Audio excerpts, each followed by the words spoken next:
Om Namo Bhagavate Vasudevaya. Om Namo Bhagavate Vasudevaya. Om Namo Bhagavate Vasudevaya. Om Namo Bhagavate Vasudevaya.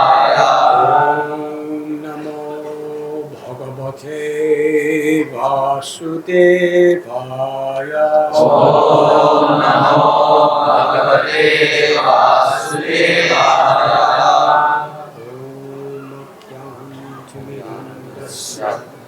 Jnananjana Shalakaya Chakshurunmilitam Yena Tasmai Shri Gurave Namaha.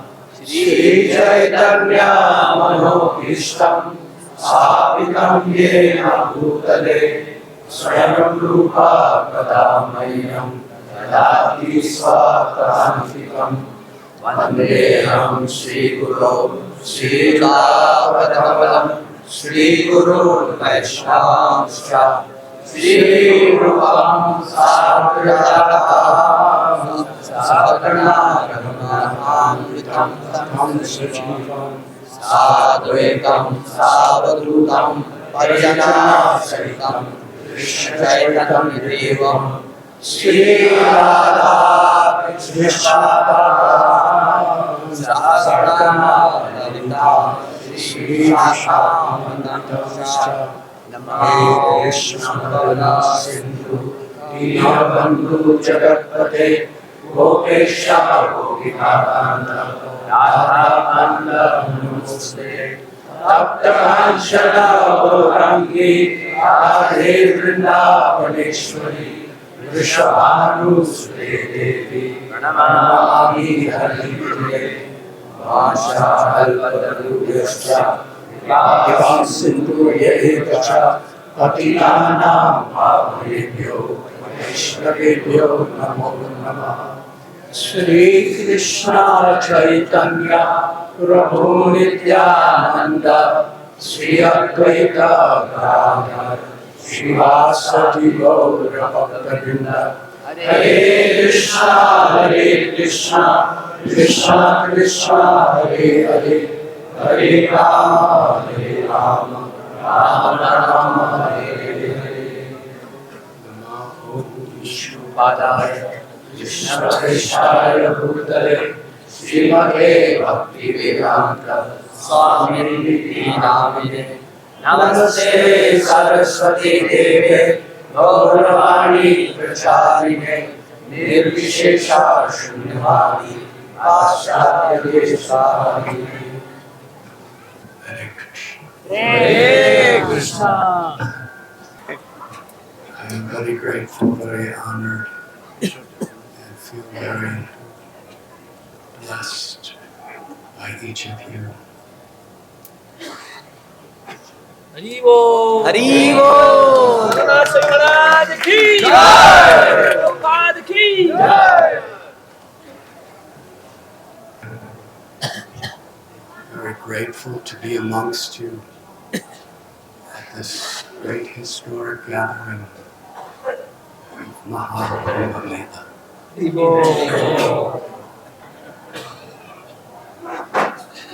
The next Maha Kumbha Mela, I believe, will be in 144 years.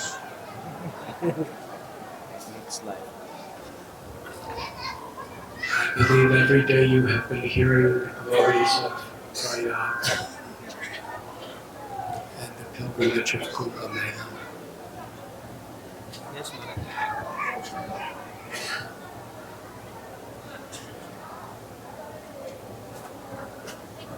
Our beloved founder Acharya Shiva Prabhupada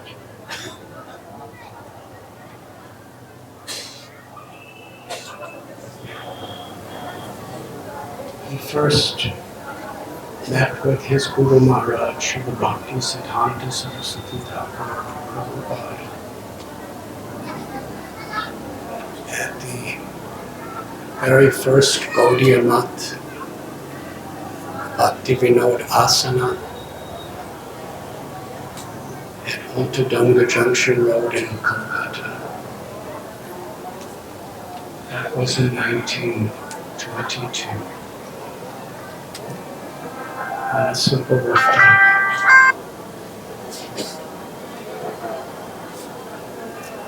Srila Prabhupada explained that at that first meeting, where he was given the instruction to bring Sri Chaitanya Mahaprabhu's message to the Western world in the English language.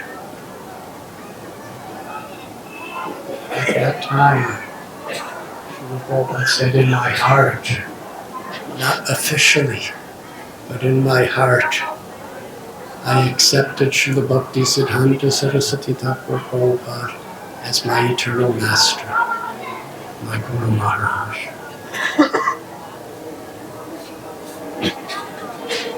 He accepted that order as his life and soul. But at the time, Srila Prabhupada was married, just about a year before he had his first child. And he had a very responsible post as the manager of the laboratory for what became the Bengal Pharmaceutical and Chemical Company. It's actually the beginning of industry in India. Srila Prabhupada was managing his laboratory.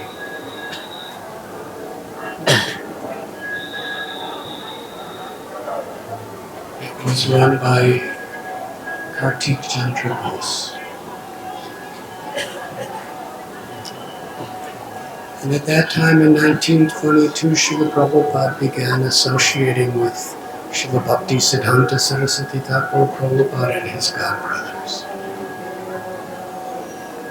And in 1923, he was transferred to Prayagaraj. At that time, it was a famous city that was called Allahabad.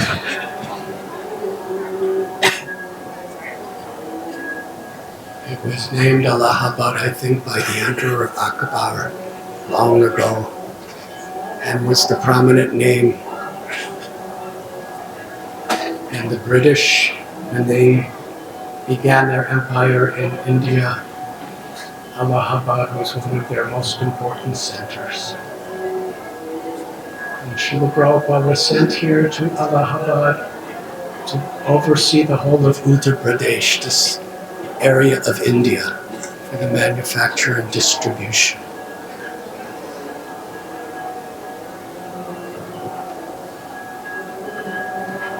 That was 1923. In 1928, I believe it was a year of the Kumbha Mela, and some of his godbrothers, Bhakti Pradeep Tirtha Maharaj, who was senior most disciple of Srila Bhakti Siddhanta Saraswati Prabhupada, he and some brahmacharis came to Allahabad. And they were trying to start a center. And Srila Prabhupada tells the story many times that the people of Allahabad said, there is a very religious man. You should go to see him. His name is Abhay Babu. And they came to Srila Prabhupada's shop.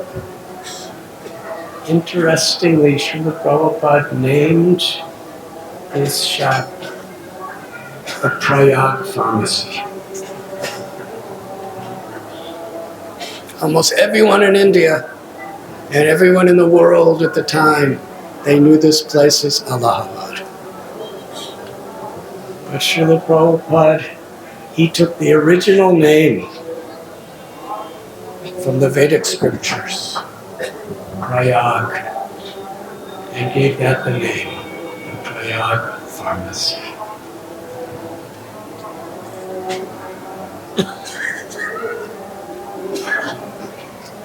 And Srila Prabhupada, upon meeting his godbrothers, he was so happy. He tells us that he was always thinking of his Guru Maharaj, and always thinking of how to serve. And now 6 years later, here in Prayag, he helped to begin the Rupa Goswami Mohini and helped to prepare for the presence of all the pilgrims coming to receive Sri Chaitanya Mahaprabhu's mercy at Kumbha Mela.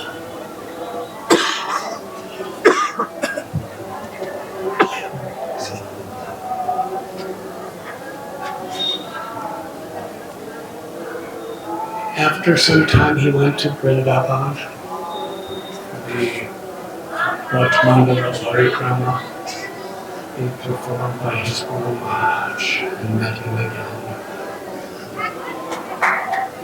And in 1933, Srila Bhaktisiddhanta Saraswati Thakur came here.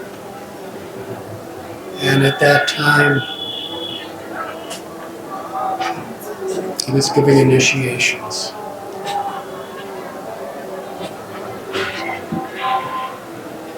And when Srila Prabhupada's name was recommended, he said about our Srila Prabhupada, he said, yes, I will give him initiation. He is eager to hear. He does not go away. Srila Prabhupada in this regard, he describes, I would listen to my Guru Maharaj in rapt attention. Sometimes he would speak in such high language and such high philosophy that I didn't really understand, but I was eager to be purified by just hearing the vibration.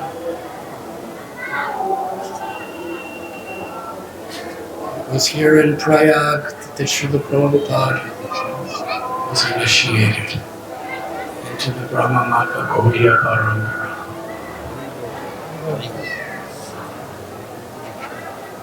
And just a year or so later, he moved to Mumbai.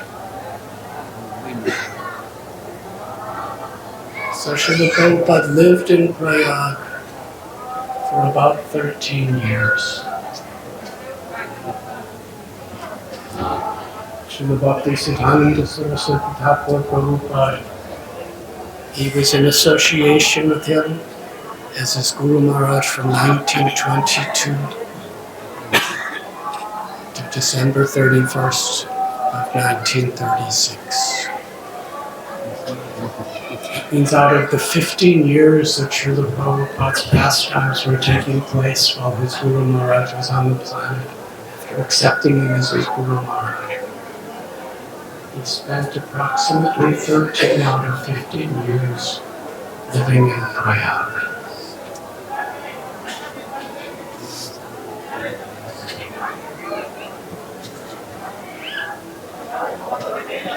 And of all the names in the world, he named his company Prayag Pharmacy in glorification of this holy place.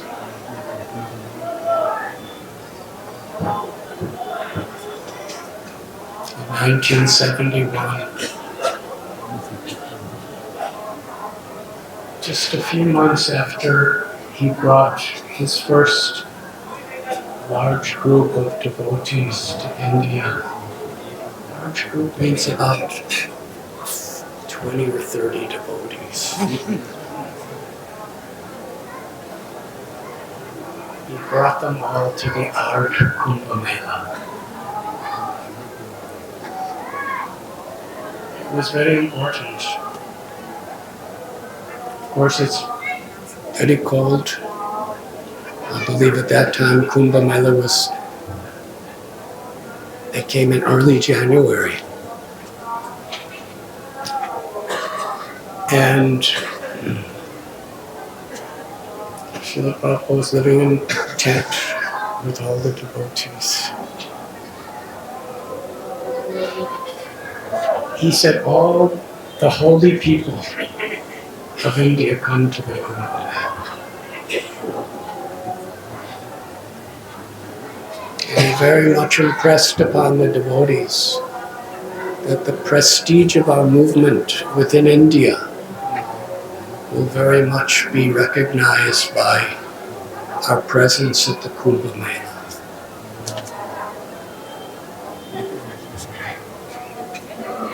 So this was a very important event and very important service. During the full Kumbha Mela, the Purna Kumbha Mela in 1977, although Srila Prabhupada was in quite ill health, still he came here and inspired his devotees. He was giving classes, there was book distribution, there was Harinam, Sankirtan, there was Prasad distribution.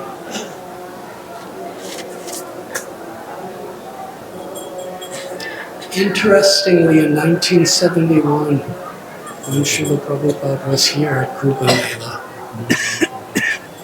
he was giving classes from Srimad Bhagavatam's 6th canto, the story of Ajamya, where the Yamadutas are having a discussion with the Vishnudutas.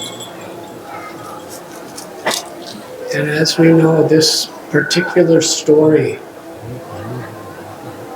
is especially cited by Sri Chaitanya Mahaprabhu and all our acharyas as the example of the glories of the chanting of the holy names. How even a most fallen and sinful person, as Ajamya, attained the perfection of life by chanting the holy names of Lord Narayan. Just one name at the moment of his death. In this great gathering, Srila Prabhupada was giving that emphasis. And actually I was hearing recordings of his lectures at Kumbha Mela.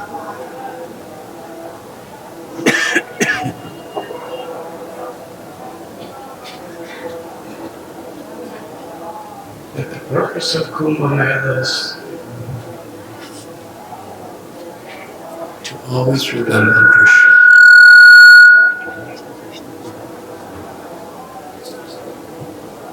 And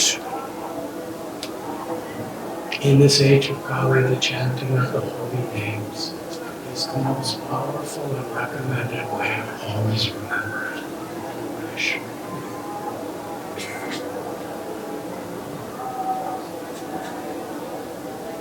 The glories of Prayag, which Srila Prabhupada so mercifully gave us the light to understand, are spoken throughout the Vedic literatures.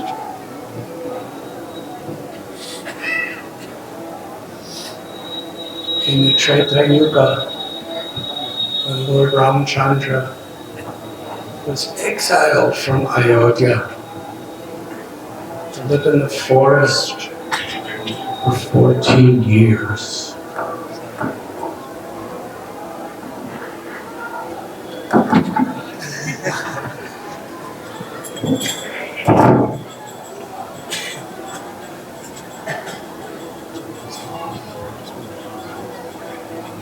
He took off his royal clothes and put on the bark of trees, as did Sita, his beloved consort, and Lakshman, his faithful and dedicated brother.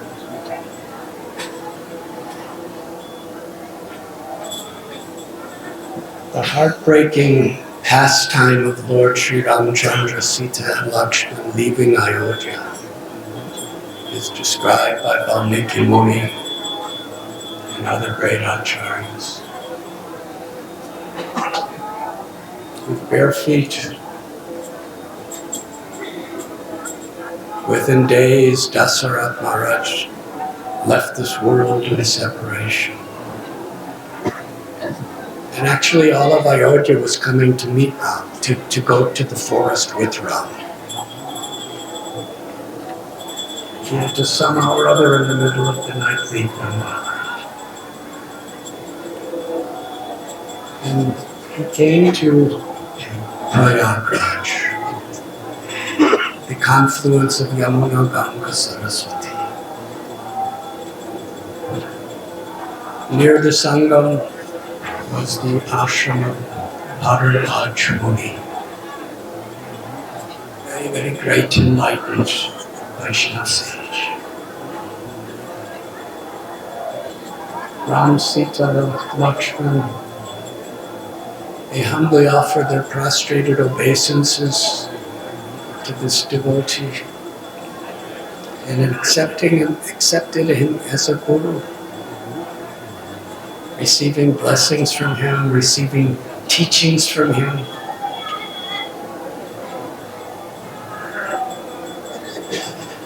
And they asked him, where is the best place for us to live for this 14 years? And it was Allahabad Muni who told them the perfect place is Chitrakoot. And described in many pages of Ramayana the beauty and the glories of the sacred forest and mountain of Chitrakoot. Lord Ram, along with Sita and Lakshman, they bathed at the holy Sangam, Triveni. And at that time, Lord Ramchandra himself declared that this is Tirtharaj, the king of all holy places.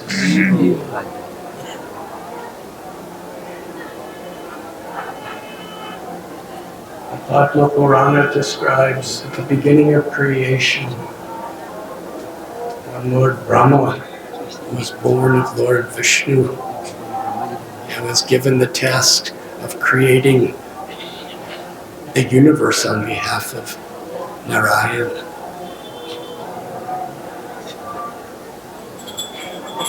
The purpose of this world, the purpose of the whole material existence, is actually to give people an opportunity to utilize their own free will to surrender with love and devotion, bhakti, to the Supreme Personality of God. There is a place in Srimad Bhagavatam where Lord Brahma is praying, what a thankless task. This material existence, from the highest planet to the lowest, are places of misery. Everything is temporary. Dukhalaya nashashratam, janma mrityu jara vyadhi. Where there's birth, old age, disease, and death, inevitably. Whoever we are.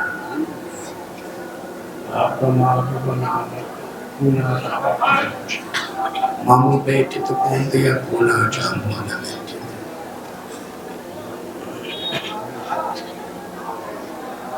And yet his service is creating a place of misery. A place where people become attracted to, by their mind and senses, to various objects, and then it's taken away and they suffer. As an enlightened devotee who has great compassion to create a place of misery for countless living entities to suffer. So Krishna enlightened him that the sufferings of the material existence, their purpose punishing people of their bad karmas and sins, and all the temptations and fears that people go through in this world. The purpose is essentially to ultimately bring people to the point.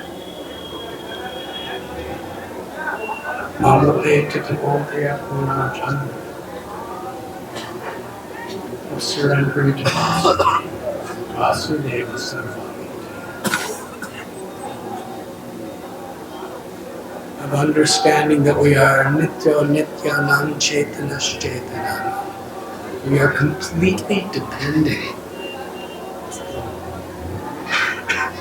on the mercy and the shelter of the Lord.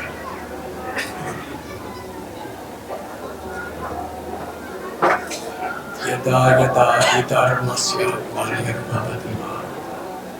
And Krishna descends again and again and again into this world where there's so much envy, greed, lust and selfishness, anger, arrogance and illusion. Krishna comes here just to remind us of the purpose of life.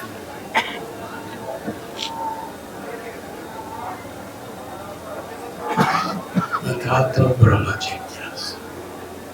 To acquire and understand the nature of Krishna.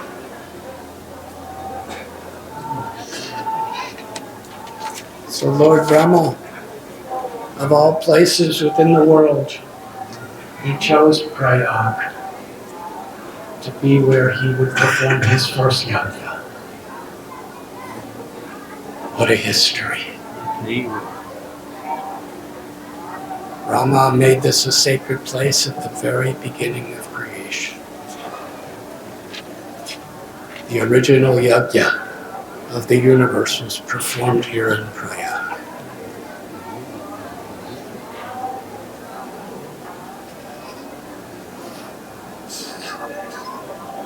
Pandavas in Mahabharata, when they were exiled, they also came to Prayagaraj to associate with the great sages and rishis here. Vashishta Muni, Bharadwaj Muni, and so many others had their ashrams here at Prayag. And here the Pandavas took their sacred bath and acquired from holy people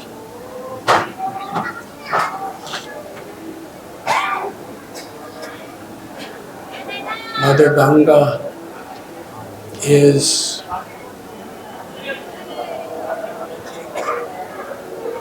the feminine potency of Krishna, Shri Radharani, in the form of her grace, descends as Mother Ganga.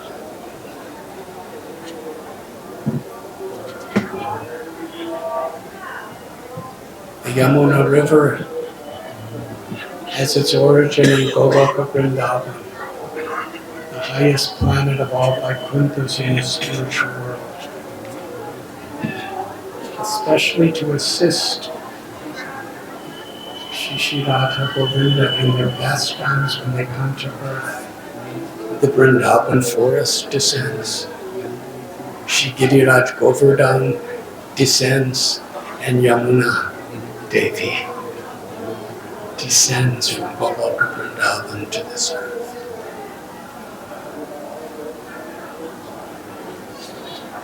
Yamuna comes to the earth at Yamunotri. Ganga comes at Gangotri, Gomukh.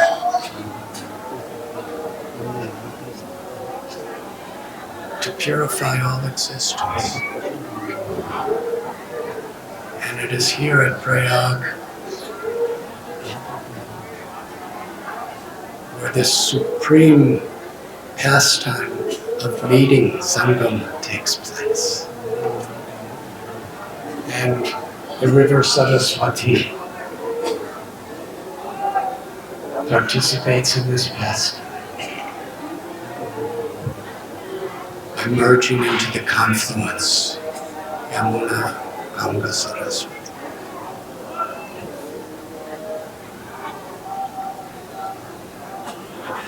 This Kumbha Mela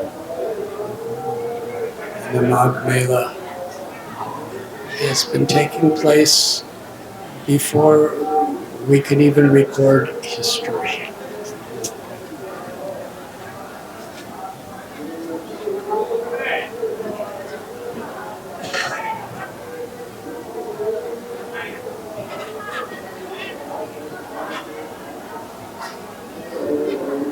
Sri Chaitanya Mahaprabhu, for so many years he yearned and longed to go to Vrindavan. And alas, with Allahabad one assistant, he spent 2 months wandering through the tall forests of Vrindavan. One day when he was at Prayagaraj, where he stayed after doing his parikramas, he was looking into the river Yamuna and remembering, this is the place that Akrura brought Krishna and Balaram. And while he was underwater and he came up, he saw Vaikuntha. And then at another time, Krishna brought the residents of Vrindavan, the Brijavasis, to Allahabad. And here he gave them darshan of Goloka Vrindavan. When Sri Chaitanya Mahaprabhu was remembering this, he was so enthusiastic that he dove into the Yamuna. And in his ecstasy, it appeared he didn't even have consciousness externally. So one of Lord Chaitanya's associates, Krishna Das, he called out, and Balabhadra somehow or other went in Yamuna and brought Lord Chaitanya out. And he said that his Sanodiya Brahman, who was another associate of the Lord, it's very difficult being here in Vrindavan. I don't know what to do. But since we've settled in Prayagaraj, there's countless Brijavasis and others coming and inviting Lord Chaitanya to come to their home for lunch or something. And I can't say no to them. But there's so many I can't say yes either. And they're putting so much pressure. And I'm very much in anxiety. And at the same time, Lord Chaitanya, at any moment here in Vrindavan, he could be in ecstasy. And if I wasn't here today, he would have been washed away by the Yamuna.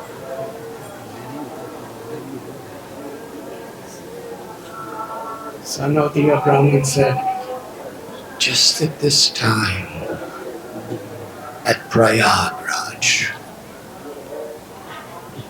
it's Makara Sankranti, and the Maha Mela will take place. Let us tell Lord Chaitanya we want to bring him to Prayag. So holy is this place that they understood Lord Chaitanya would be attracted to come here even from Vrindavan.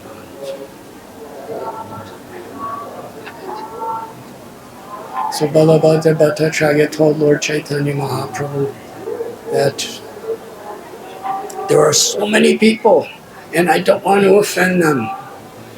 It's causing me too much disturbance. But there's the Maha Mela just about to happen at Prayag. We can go there and we can bathe in the holy rivers Yamuna Ganges. Although Sri Chaitanya Mahaprabhu, his whole life was longing to be in Vrindavan for the pleasure of his devotee, he was willing to leave Vrindavan. And externally, he never returned. Although, of course, in his heart, Vrindavan was manifesting to the whole world.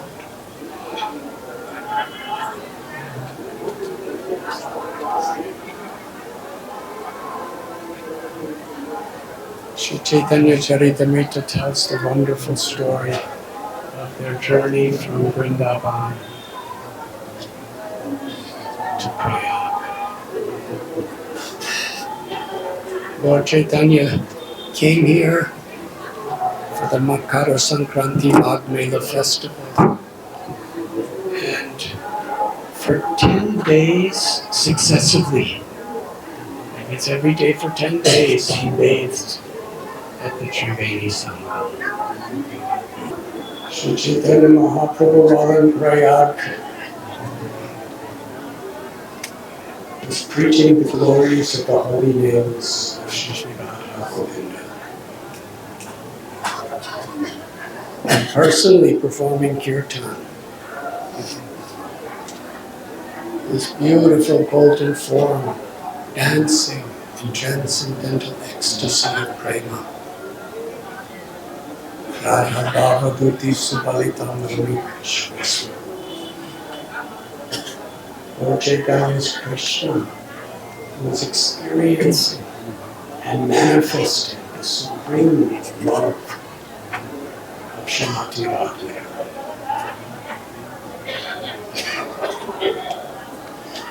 And manifested her own most beautiful golden complexion. When Sri Chaitanya Mahaprabhu was dancing,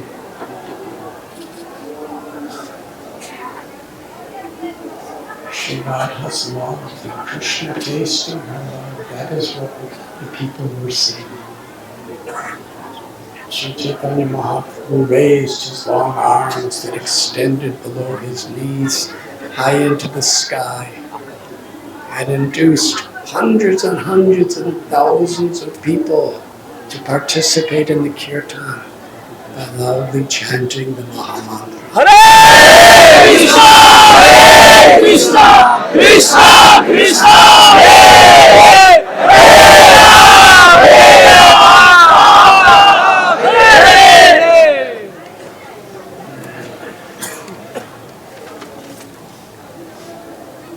He went to the temple of Bindu Madhava, also called Veni Madhava. And at the Bindu Madhava temple, upon seeing the beautiful form, the ancient, timeless form of Madhava, Veni Madhava, Sri Chaitanya Mahaprabhu was dancing and chanting in a trance of love. And hundreds and hundreds of thousands of people were crying and rolling on the ground in genuine, authentic ecstasy of love of Krishna by the infinite causeless mercy of Sri Chaitanya Mahaprabhu. And it was at that time that Sri Rupa Goswami and his younger brother Sri Kumbha came to Prayag. Rupa and Sanatan Goswamis were living as the highest ministers in Bengal under the Nawab Hussain Shah.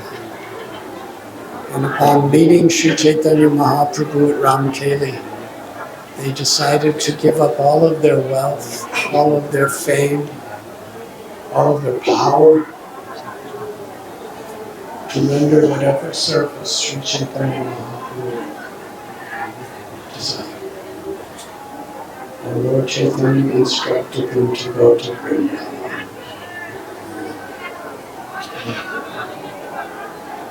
Just previous to this meeting, Rupa Goswami was like a billionaire. And he gave everything away. He heard Lord Chaitanya was in Vrindavan. So they were traveling by foot.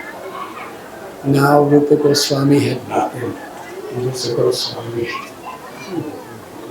He didn't take anything with him except his desire to serve.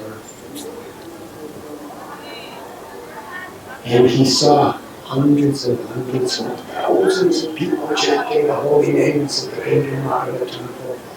And he learned that this was the influence of Sri Chaitanya Mahaprabhu. Rupa Goswami and Sri Bala watched in great astonishment from a little distance. Then one Brahmin, a Deccan Brahmin, invited Lord Chaitanya to his home for prasad. Lord Chaitanya was sitting in a solitary place at this home. And from a distance, Sri Rupa Goswami and Sri Balaprabha, they put straw between their teeth as a symbol of humility and surrender.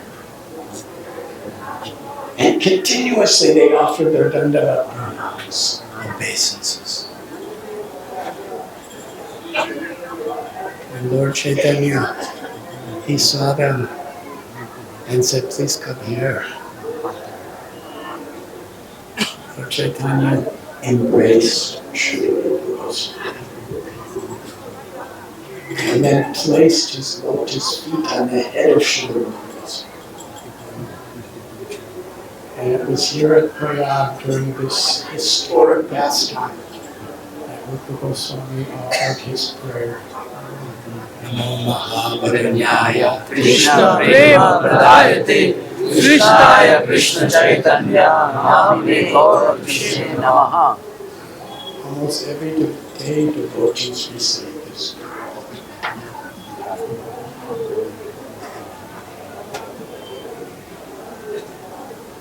He is recognizing that Krishna,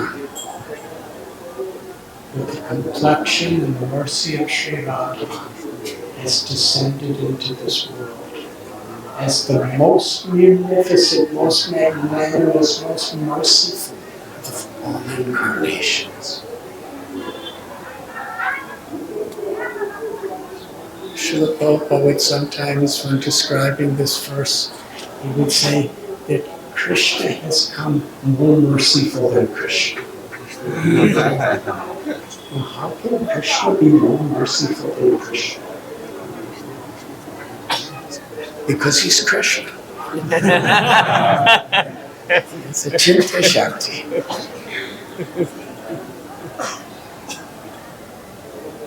Krishna revealed the sweetest Madhurya Ras, the pastimes of Sri Vrindavan, the pastimes of spontaneous love.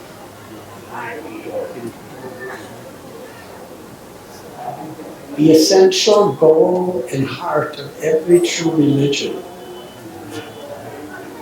is to love God, to surrender to God, to follow the will of God and to serve God with love.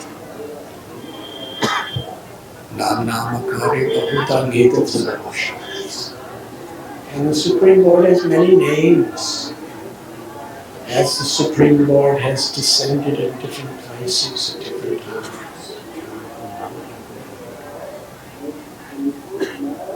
Sri Chaitanya Mahaprabhu, he didn't just give prema bhakti. He revealed to the world and generously gave the love of the residents of Vrindavan, the love of Goloka. Pure, unmotivated, uninterrupted devotional service is the nature of every living entity in Bhagavad. And that love is so deep that Krishna subordinates himself to them.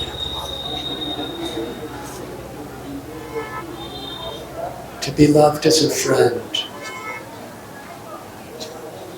as a child, as a son, or as a lover.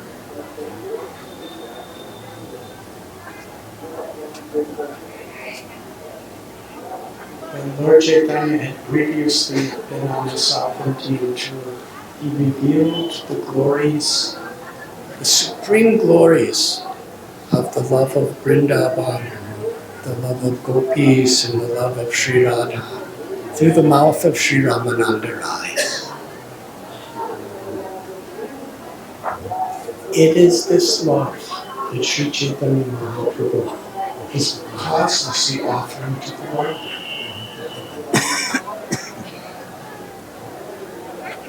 He descends to this world only once in a day of Brahma, which is once every over 8 billion years. In his original form of Radha Krishna as Mahaprabhu Sri Chaitanya.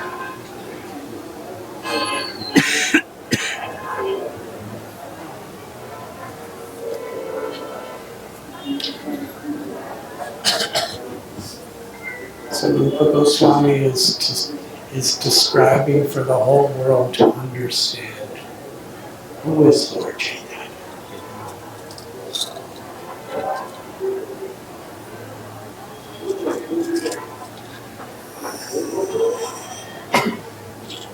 Lord Chaitanya Mahaprabhu arranged for his Maha Mahaprasad to be given to Rupa Goswami and Sri Allahabad.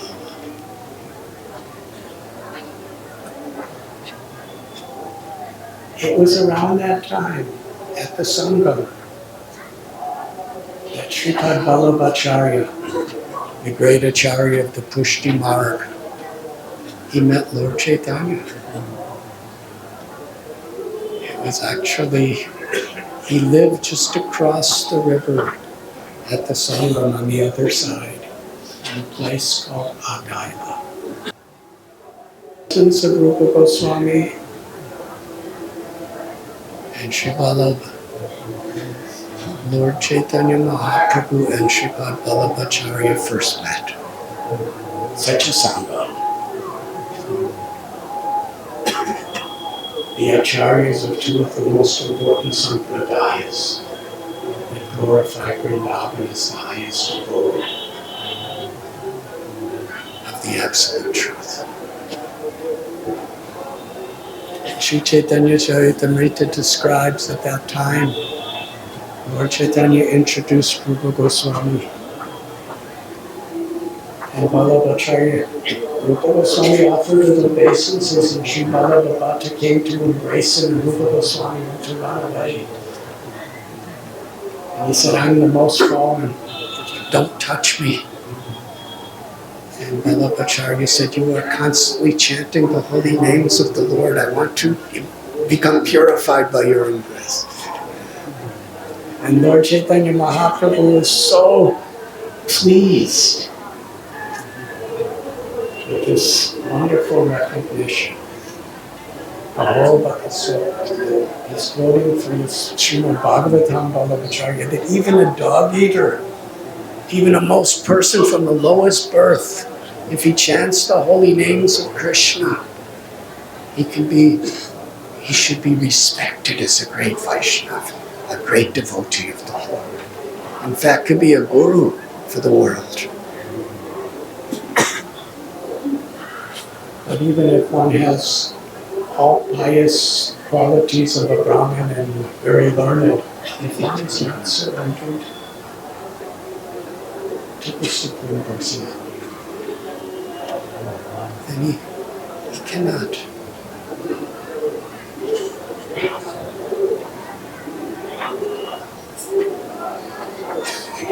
Vallabhacharya invited Lord Chaitanya across the Ganga and Yamuna to his home.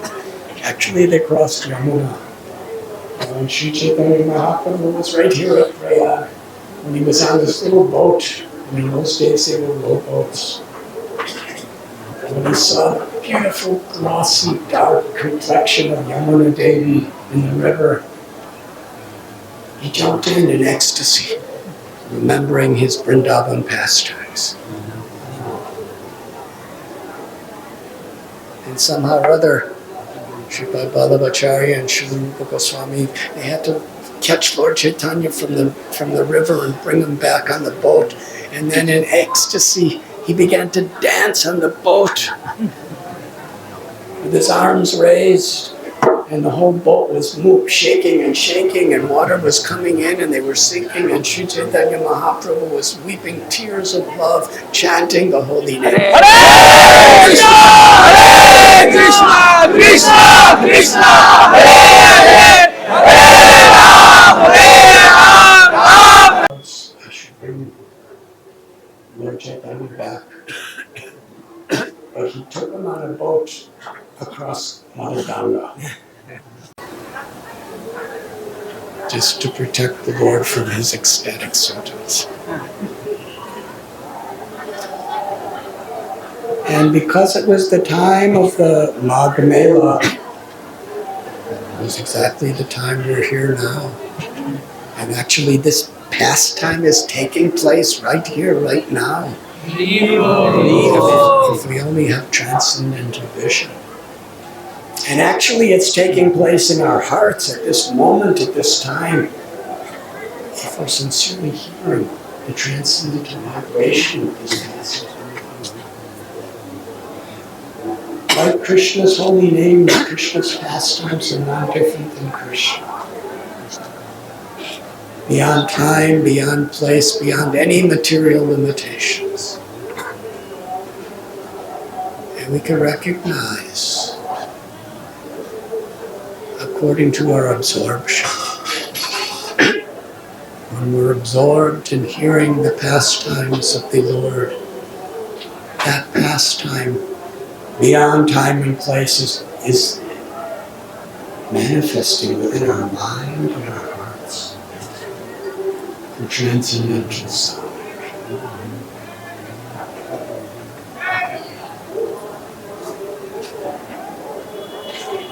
As there were so many, thousands of people, I think we have all had this experience here.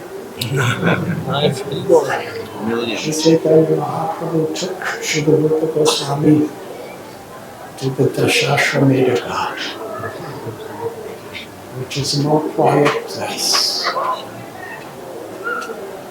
And there, for 10 days throughout the day, each day, not there, here at Prayagaraj, at the Dashashramedha Ghat, Sri Chaitanya Mahaprabhu instructed Shiva.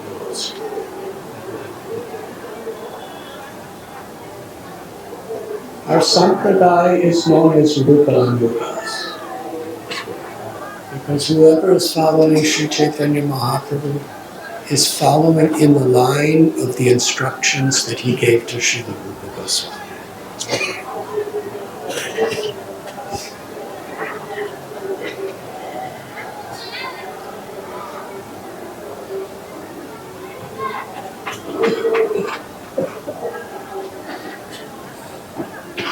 Srila Kaviraj Goswami begins by saying, as Lord Krishna at the beginning of creation gave knowledge to Brahma within his heart, exactly in the same way, Sri Chaitanya Mahaprabhu gave knowledge within the heart of Shiva. And Srila Krishnadas Kaviraj Goswami describes an essential principle. But not only did Lord Chaitanya speak from the basic principles of bhakti to the deepest, highest essential truths that he heard from Sri Ramananda Rai at Kavur on Godavari. He spoke the highest conceptions of the love of Sri Radha in Vrindavan. And Sri Chaitanya Mahaprabhu, he embraced Rupa Goswami.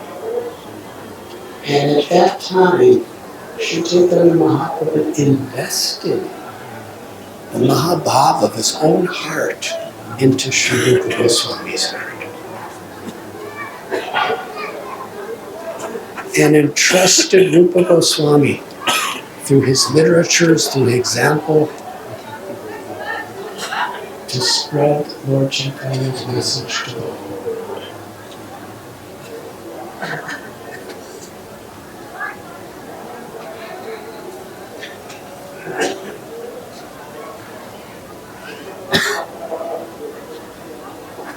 Even if we have great intellect to memorize all of these great Vaishnava scriptures and Vedic literatures, we can only actually understand by the mercy of the Lord within our heart. And unless Krishna bestows his mercy and gives us that capacity to understand and realize these teachings, it's not possible.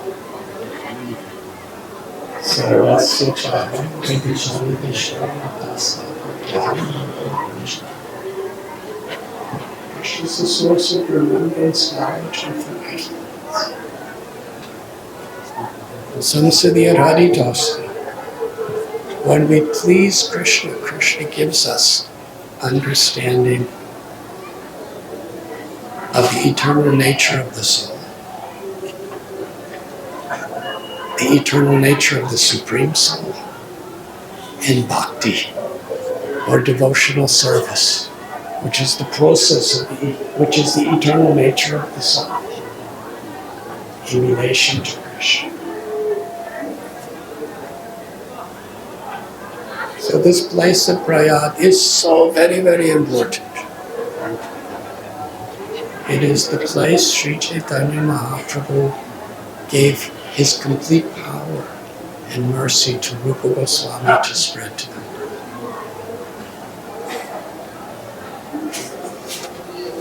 And after that 10 days, Lord Chaitanya sent Sri Rupa Goswami to Vrindavan.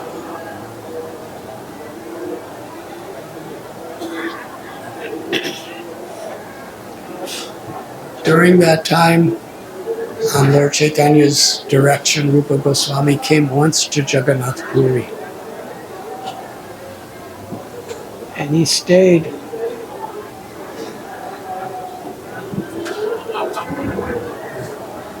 I think that means I'm supposed to end class.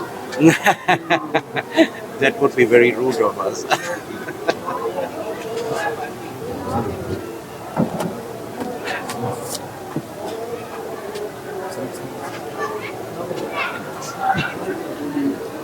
Hare Krishna. Down to one.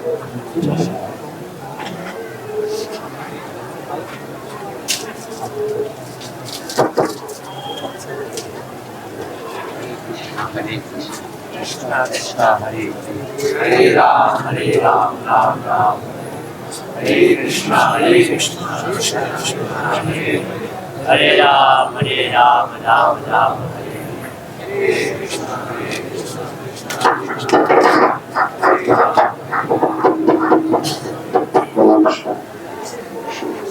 In Puri, Sri Rupa Goswami stayed at the Siddhartha in Bhajan Kutir of Shiva Haridas, as did Srila Sanatana Goswami. And it was actually Nityananda Prabhu and Srila Haridas Thakur who first brought Srila Rupa Goswami and Srila Sanatana Goswami to meet Lord Chaitanya Mahaprabhu at Ramakeli. So here is the glorious Rupa Goswami. And he's living as in the kutir day and night with Srila Haridas Thakur, who is constantly chanting Krishna's name. Hare Krishna, Hare Krishna, Krishna Krishna, Hare Ram, Ram Ram, Hare. Which is a very, very wonderful revelation of the glories of the Harinam Sankirtan.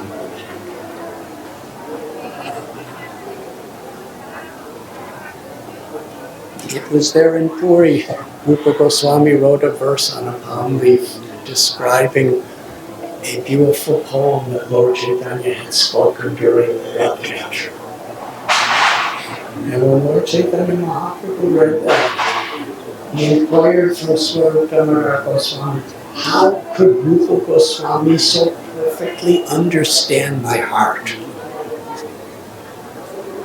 And Swarup Damodar Goswami said with all certainty, he said, Rupa Goswami understands your heart because you have bestowed your complete mercy upon him. And Lord Chaitanya said, yes. Hari. At Prayag, seeing his character, his humility, his dedication, his surrender, seeing his character, I embraced him and I invested his heart with the knowledge and the love of Maha.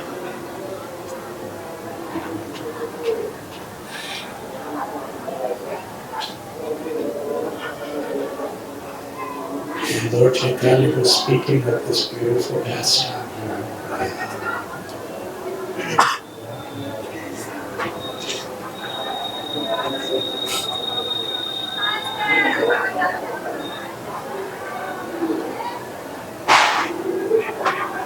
Srila Prabhupada, our founder Acharya, our beloved Guru Maharaj, he resided here in Prayag, lovingly serving his Guru Maharaj for about 13 years. Srila Prabhupada received initiation here. Ganga, Yamuna, Saraswati meet here. Lord Ramchandra and the Pandavas worship this place. Sri Chaitanya Mahaprabhu invested his whole mission in the heart of Rupa Goswami here.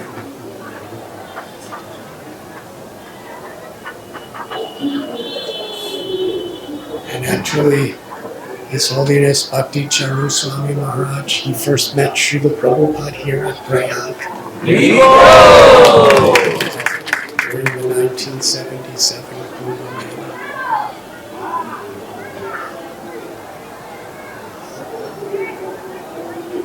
And this year is the first year that the International Society for Krishna Consciousness gathered at Kumbha Mela since the departure of His Holiness Rupa Goswami Maharaj, who also will come here every year.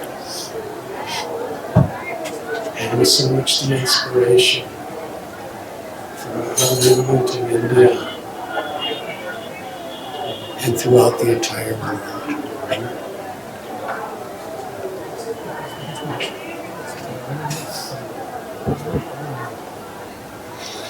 We owe the greatest debt of our hearts to Srila Prabhupada and such personalities as Gopa Krishna Goswami Maharaj, Bhakti Charu Swami Maharaj, who have actually, through their words and through their lives, taught us what it truly and really means to serve the Guru Maharaj with love and devotion.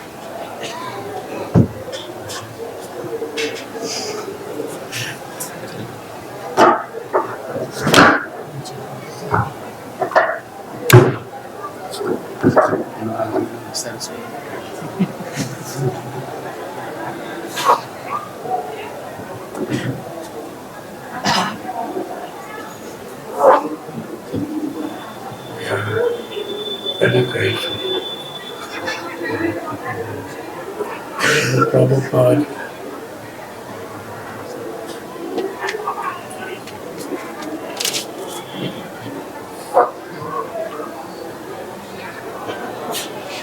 he attracted us to come to these holy places of pilgrimage, to infuse ourselves with mercy,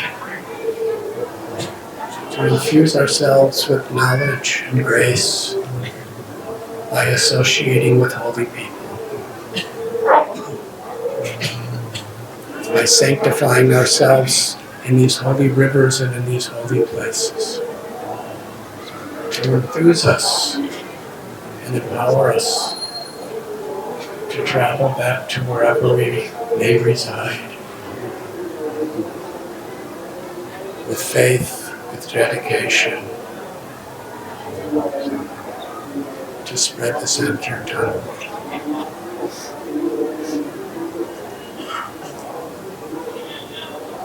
And I think I'm out of time, but interestingly, the story of how this Amrita or nectar manifests here at Prayag took place in a historical event where there was great conflict, great division. This nectar, this Amrita, it came at a time where the Asuras, the demoniac, utterly conquered the demigods, the Asuras. And the demigods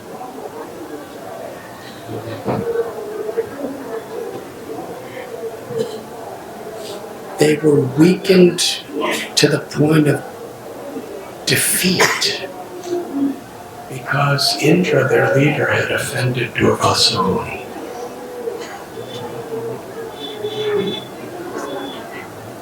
Indra was riding on his elephant Airavata, and Durvasa Muni, a great sage, to offer heartfelt blessings to Indra, he took off his own garland and gave that Mahaprasad to Indra. And Indra just threw it on Airavata's trunk, and Airavata, just not understanding its importance, he threw it between his legs and crushed it. Durvasa Muni didn't say anything.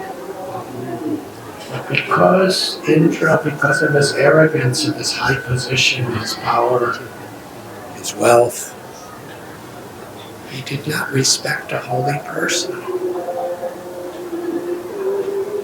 And at the same time, Bali Maharaj and the Asuras, they really pleased their guru, Sukracharya. So the demigods lost everything. They came to Brahma, and Brahma came to Vishnu. And Vishnu said that now you are in a very weak condition. You should make a truce with your enemies. And together, you should churn the Mandara mountain as a churning rod, the Shuki as the rope. And from that, nectar will come.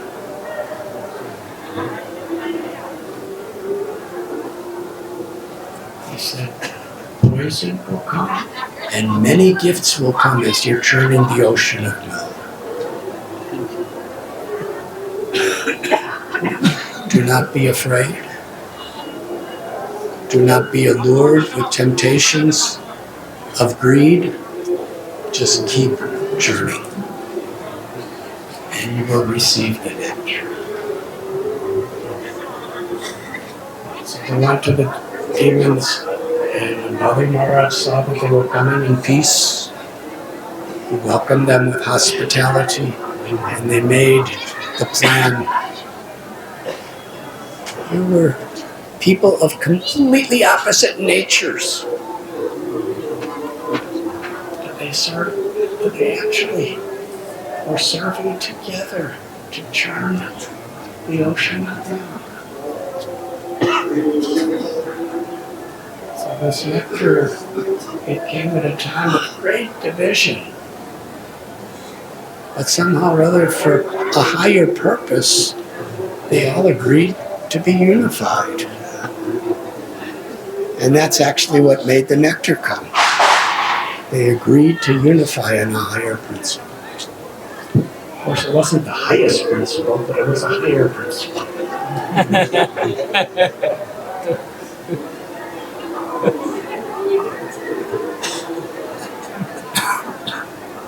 And very briefly, as the story goes, they had to bring Mandara mountain to the ocean of milk. But the Mandara mountain was so heavy But both the asuras and the suras, they were being crushed to death underneath. And their limbs were being dislocated and broken, and they were suffering miserably. They couldn't do it. So again, the demigods took shelter of Lord Vishnu. And he appeared on Garuda and effortlessly lifted Mandara mountain and placed it on Garuda and brought it to Ocean of Milk and set it down. And they started chanting. But then the mountain started sinking deeper and deeper into the ocean. And they were helpless. There's nothing even these greatest, most powerful warriors could do. So they took shelter of Krishna. And Lord Narayan incarnated again. It's a gigantic tortoise. Keshavadrita Kumba Sarana Jai Jagadisha. And the great avatar of Kurma. He placed the mountain on top of his shell. And as they were churning, he stabilized and gave a foundation for the whole practice day.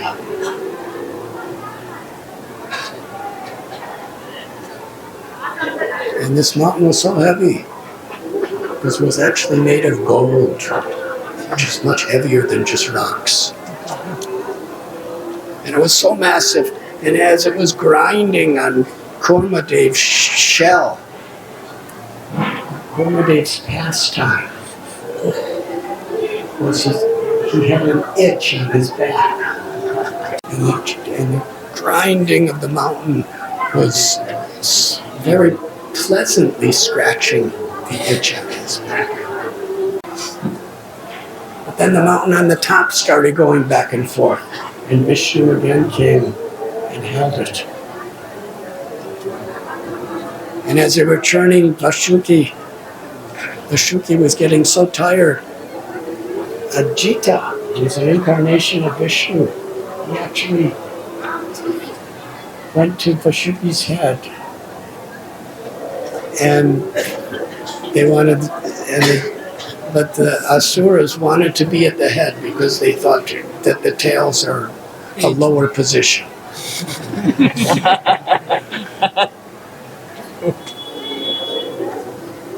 Vashuki became so tired from all this churning that fire was blazing out of his mouth. And everyone was getting scorched. And then they turned to Vishnu again. The demigods and Vishnu appeared as very soothing rain and cooled Vashuki. And they churned and they churned and they churned, and the first thing that came out was poison. Most deadly poison. And it was spreading throughout the entire universe and was about to exterminate all life. Everyone came together to Lord Vishnu. And he said, let us go to Lord Shiva, who was then on Mount Kailash. And they prayed. So many beautiful, beautiful prayers are here in this section of Srimad Bhagavatam. Prayers to Vishnu, prayers to Shiva.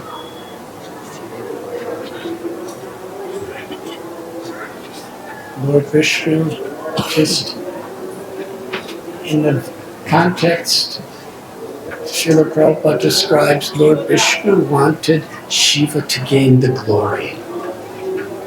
Lord Shiva is a manifestation of Vishnu. And similar to Kurukshetra, Krishna could have defeated everyone, but he wanted Arjuna to have the glory.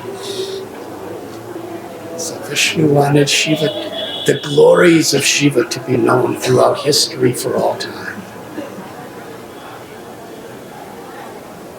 And it is described in this context that the most pleasing service we could render to the Supreme Personality of Godhead is to be willing to endure suffering for the well-being of others.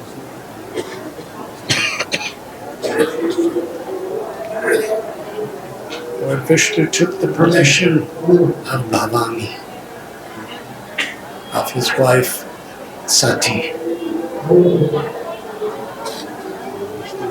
And with her consent, Lord Shiva, by his supreme mystic power, he concentrated the poison that was spreading throughout all the worlds into the palm of his hand and drank it.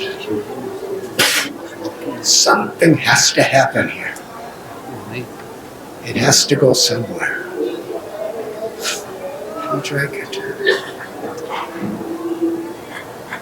It's like he assumed the suffering and death of the whole world into himself. And Sati held his neck to prevent the poison from going lower. And it made a bluish line around his head. Srimad Bhagavatam describes what a beautiful ornament that is. Kalakanta, Nilakanta. It's the ornament displaying his compassion to all living beings.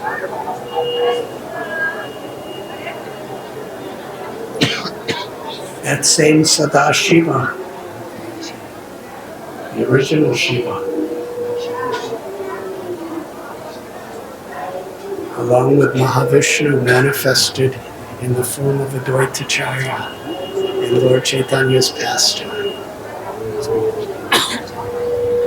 And as Lord Shiva was willing to sacrifice everything for the well-being of others, Advaitacharya was praying with all his heart for Krishna to come, because he felt so much deep love and compassion for all living beings. And that was a primary cause for Lord Chaitanya's descent.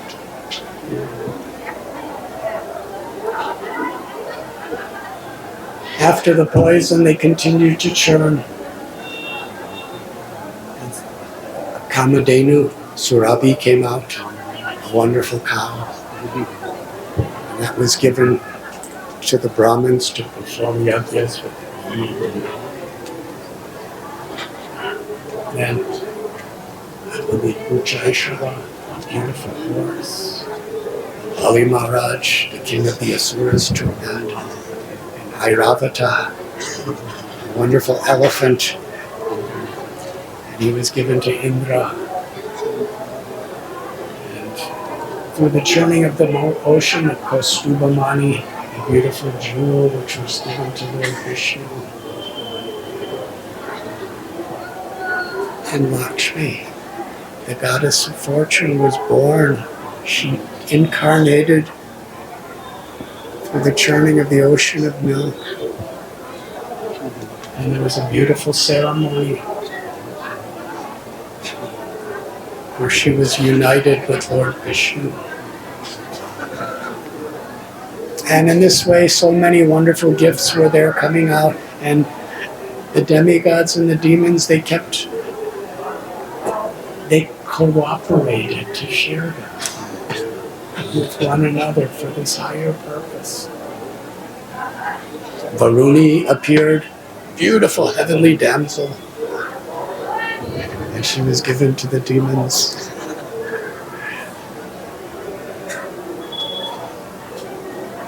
And ultimately, after great struggle, from the ocean of milk emerged a beautiful form of Dhanvantari, incarnation of Vishnu. And he was holding the Kumbha, the pot of Amrita, or nectar.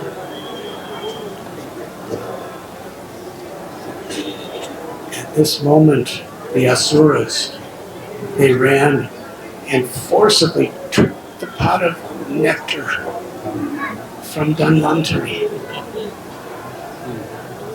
After all this work, all this surrender, with so much faith, the demigods lost everything. So they again cried to Lord Vishnu, please save us. And Lord Vishnu said, you do not.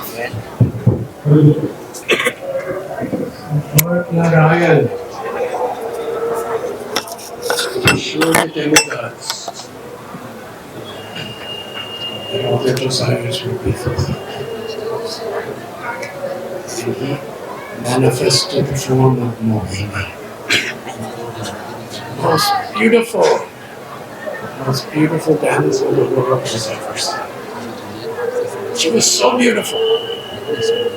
And she walked into the assembly of the demons. But the problem is the asuras, after they won, they got the pot. They were so greedy, they wouldn't share it with each other. They were all fighting for it. Who would get it first? They would all get something, but each one wanted the prestige of having it first. So one would grab it and say, I will be the first, and another would grab it from him, and then it's like nobody could have it. Because nobody would allow anybody else to have it. Everyone wanted it themselves. So as they were fighting, really bitterly fighting, Mohini comes. And she bewildered their minds by doing so much. She glanced upon them and made everyone think that she had special affection for them. So they all came together and said, you take the pot. And you give it to whoever you think is most powerful. Because she made everyone think that she thought they were the most powerful. They were all sure she's going to give it to me, the way she glances on me. And she did that for everyone.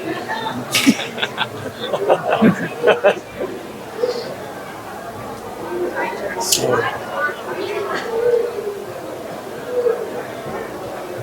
I really need to actually spoke the truth. Why are you putting so much trust in me?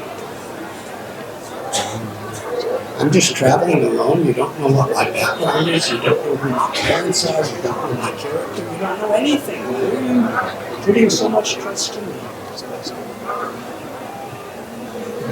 But she spoke in such a way, they felt so much.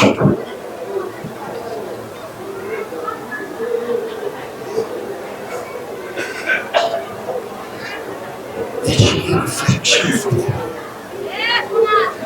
All the demons were laughing and saying, oh, you are speaking very nice, but we trust you. We know that you will do what is best. So she took the pot of nectar. And she was glancing at each of the asuras in such a way that they were speechless. And she was smiling upon them, and she was walking among them, and then she walked right by them, and they were so enamored, feeling her affection. She went a distant place, and she gave all the nectar to the demigods. And the asuras, they didn't even try to stop because they didn't want to displease her. Except Radhanath, and you know that's right. He disguised himself as a demigod and he went there and she poured the nectar in his mouth. Surya and Chandra recognized him, so his head was gone. But his head lived and his body died. Just to show the power of this nectar. So after giving all the nectar to the demigods, Mohini Murti manifested her form as Vishnu, and Garuda came down and she flew away. And at that time, there was a great battle. The demigods had the nectar. And during those exchanges, it is described 4 drops of nectar on each fell into the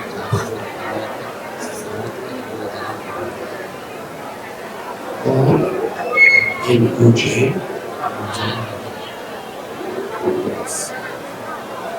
It's very interesting. This whole mission about the Maharaj. He first met Srila Prabhupada and received the first book he read was The Nectar of Devotion.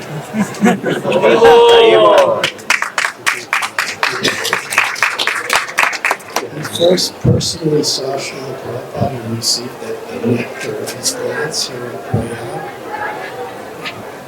And then he established a center at Ujjain, which is a place where the nectar found. One of the 4 places of Kumba Mela. And another fell in Haridwar. And another in Basti. And one drop fell in Florence of Kumba and Maha Saraswati in Prayagaraj.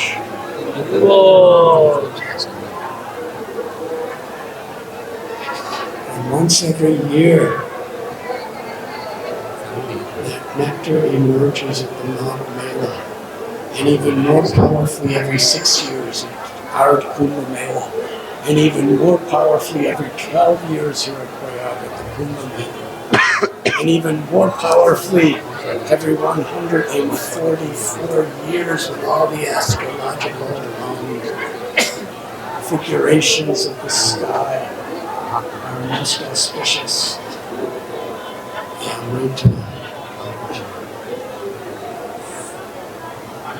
Becomes accessible to all.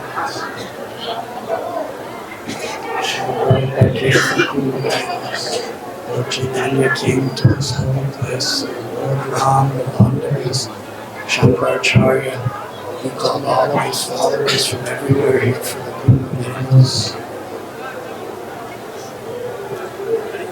Ramanujacharya, Bhattacharya.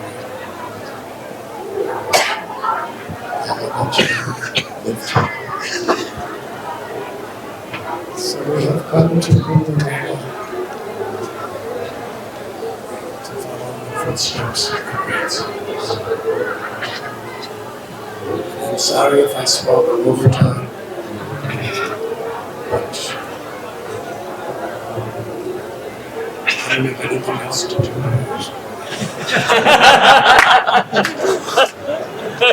His grace and gave me permission to go over time.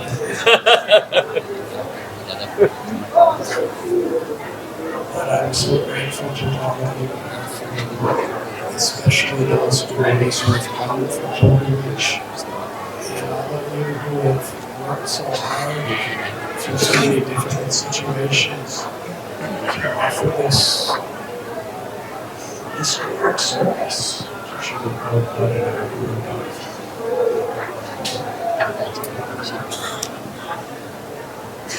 I believe every day almost 100,000 people are given prasad.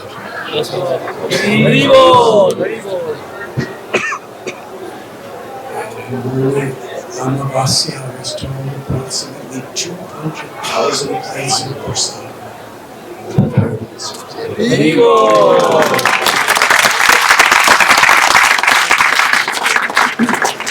And it's not just a leaf cup of khichdi. So many incredible preparations, sabjis and rices and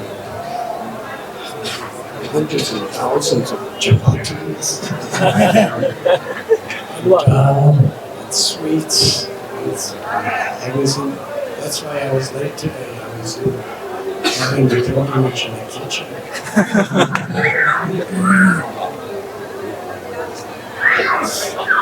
And this year, all the prasad being cooked and offered to Krishna and distributed to the pilgrims. It is all done in the name and honor of His Holiness, Lord Krishna.